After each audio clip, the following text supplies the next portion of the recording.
Hi guys, welcome back again to another video. In this video I'm going to be talking about 5 disadvantages, or let me just say 6 because I have a bonus.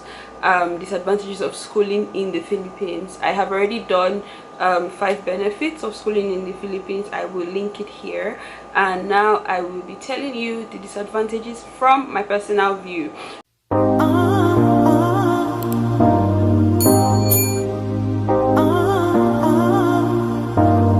Before I go in, I would like to add that this is not me saying I hate the country or anything. I believe that everybody, I believe a country is made up of people, and there will always be good people and there will always be bad people. So the first thing is culture shocks. Now, every culture, every place, every new community, they always have their own thing and the way their things should be done. So when you are planning to study abroad, one of the things that you should put in mind is culture shocks. So you can Google about it. It's just one of the things that would always happen, because everybody has the way they've grown, everybody has the way they do their stuff, and it is different from life as you know it. So the second thing is language barrier. Now, okay, in most schools they speak English, so you don't really have an issue in that area, but I've met a few selected few lecturers that when they're teaching they just switch to Bisaya, and the truth is sometimes they're not being racist, sometimes it's just their reflex, it's just the fact that that's the language they've been speaking. So recently I had a lecturer that, I don't really know her age, but let's just say she's close to her 60s. Now this woman has been speaking this language for a number of years. So you will find out that when she's teaching, maybe once in 30 minutes she would just switch to her language, and then sometimes she will catch herself and say, sorry, there are no Filipinos here, right? Because in my school we have international students units different from Filipinos, so we foreigners, we have classes different from Filipinos. So that's another thing, language barrier. And the fact that even international students within us, we also have these things, because okay, as a Nigerian, I am most likely the only Nigerian in my group, or like in the people I interact with in class. That's for final year. In first year it wasn't that way, but for final year that's how it is. And most of my group people, they're Indians and Nepalese, and they would always speak their languages within themselves. There's also I think African or Middle East, I'm not sure, I didn't really ask. And sometimes he would literally just type in his language too, to just give them a wake-up call, like, you guys are not alone in this group chat. And everybody just laughs about it. So things like that happen. There's also things like having a group of Filipinos just speak their language, and you're the only person, the only foreigner. They're not even just because you're black or anything, you're the only foreigner there. And sometimes you just have to laugh about it. Like sometimes they will crack a joke and expect you to laugh about it, and I find that really, really funny, because the joke is not in English. So the third thing is it's a glass house, and I really do not want to throw this stone, but I have to, which is racism. And I have had personal experiences with racism, and I'm not going to even bore you guys with all the details, because again, people are what they are trained to be. So I cannot blame the people who are racist. I can only blame where they come from and the people that raised them for not teaching them that some people have more melanin than the others, and the fact that you have more melanin doesn't make you disgusting or ugly.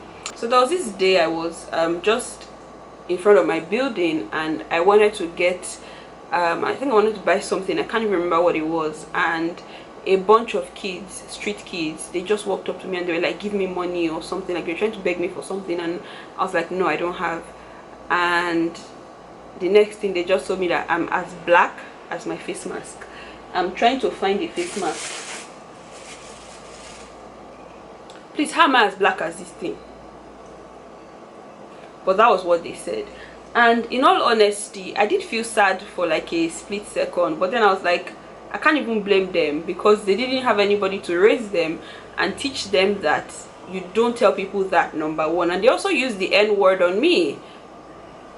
And you find out that some people are not trained enough to understand that the fact that people are darker than they are doesn't mean that they're disgusting, doesn't mean that they're animals, doesn't mean that you should spit when you see them coming. These are things that I have had personal experiences with. And a couple of days ago, I was walking on the street and a bunch of kids were just playing, I think it was tennis ball or something, and it occurred to me, like, when I was passing, they didn't even stop, they just kept playing their stuff on the road. And it occurred to me that if they hit me, there's nothing I can do about it.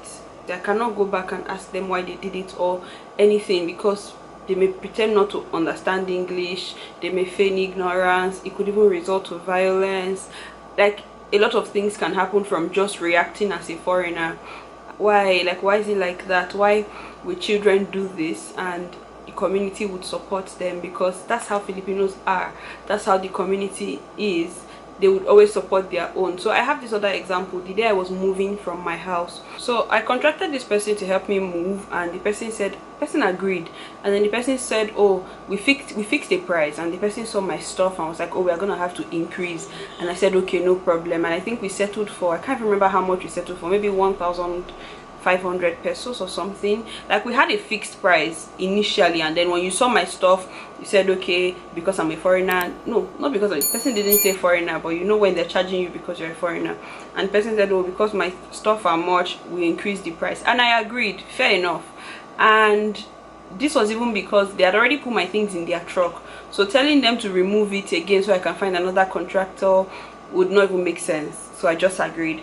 And then I finally got to my destination. I gave this person money, 2,000. Let's just assume it was 1,500 because I can't remember how much now. I gave this person 2,000. I'm like, can I have my change please? He's telling me no change. I was in utter shock because I'm like, hello, we agreed this price.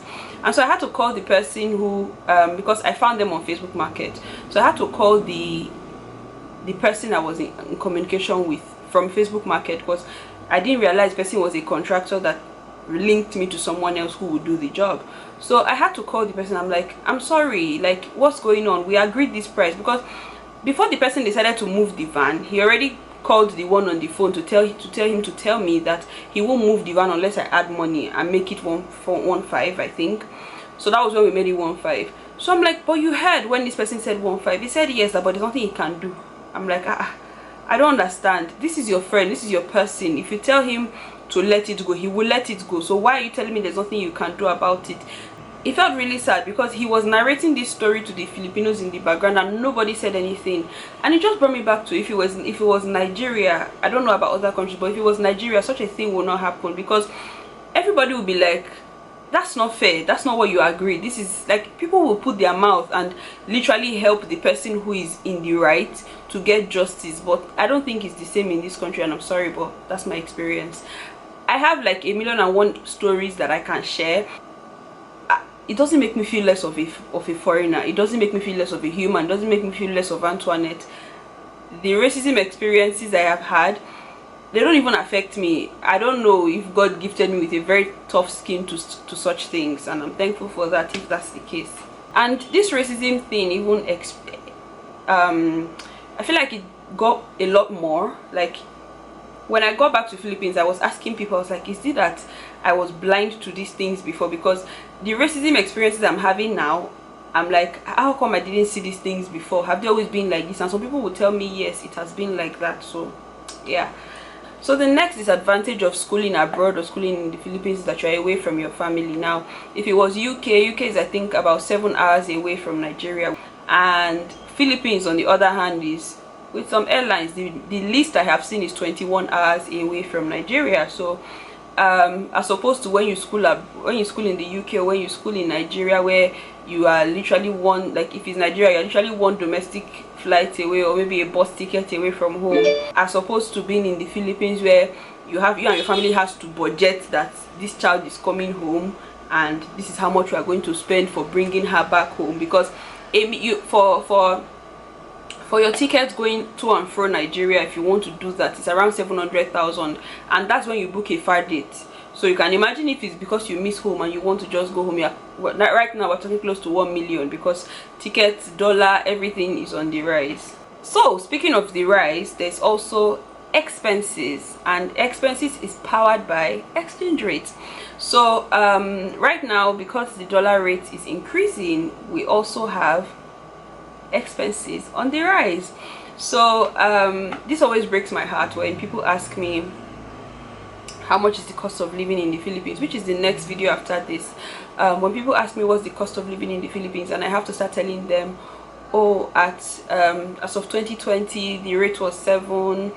Quick story, I came to this country in 2017 January, and as of then the rate was 10.0, I think, and then it dropped to 7 around somewhere in October that same year, and from there we were just cruising 7, 6 point something, 8 naira to 1 peso. And then COVID happened, lockdown happened, and NSARS happened. If you don't know what NSARS is, I talked about it in the video here. NSARS happened in Nigeria as well, and within that period the rate went back to 10 after, which is I think about 4 years, 3 years, I'm not sure, I think, yeah, 3 years, it went back up. And when it went back up, it just never came down again. And I went back to Nigeria in 2020 December, and I was telling my person that does exchange rate for me, I was like, should I send all my money now? I might still wait small till the rate will drop. And the person was like, it's not feasible. The person was telling me it's not feasible to actually do that. So then as of December 2020, the rate was still 10, 11-ish. I hate to break it to you today, but the rate right now is 13.4, and I have seen someone who told me as of this evening that the rate is 13.8 going to 14, and someone who said 14 as well. So right now, whenever you find a cheaper rate, just grab it, because right now the rate is on the rise. And so your expenses in this country and other countries actually is affected by exchange rate. So I have people who study in UK, Canada, US, all those big countries as people call them. I've had people who are studying there, and the truth is the exchange rate is also affecting them, because right now you're transacting with a dollar of around 818 naira to $1. You are transacting with 14 naira to 1 peso. Now the only thing about Philippines and Nigeria is that there's similarities, because the cost of living is almost the same thing when you convert it to naira. It's almost the same thing, and I'll be talking about cost of living in my next video. So the last but not the least, which is the elephant in the room, which is the bonus point, is inability to work professional jobs. In the Philippines, as a foreigner, you cannot work professional jobs. You cannot work professional jobs and be paid. Maybe you can go there and do internship, yes you can, if your school permits you and stuff, but you cannot be paid for it because you do not have a work visa. And getting a work visa in the Philippines, you cannot get a work visa and a study visa, a student visa. And for the most part of it, I don't think I have come across a lot of foreigners that have work visa, because I heard it's expensive, I heard it takes time and a lot of process to go through. So I have a video, I think that video should be out on my channel, maybe from 2021, on the kinds of jobs you can do in the Philippines as a foreigner here, so you can check that out as well. I have a lot of resources about schooling in the Philippines, so you can also check that playlist out here as well. Thank you so much for watching. Until I come your way, stay blessed. Jesus loves you and I love you too.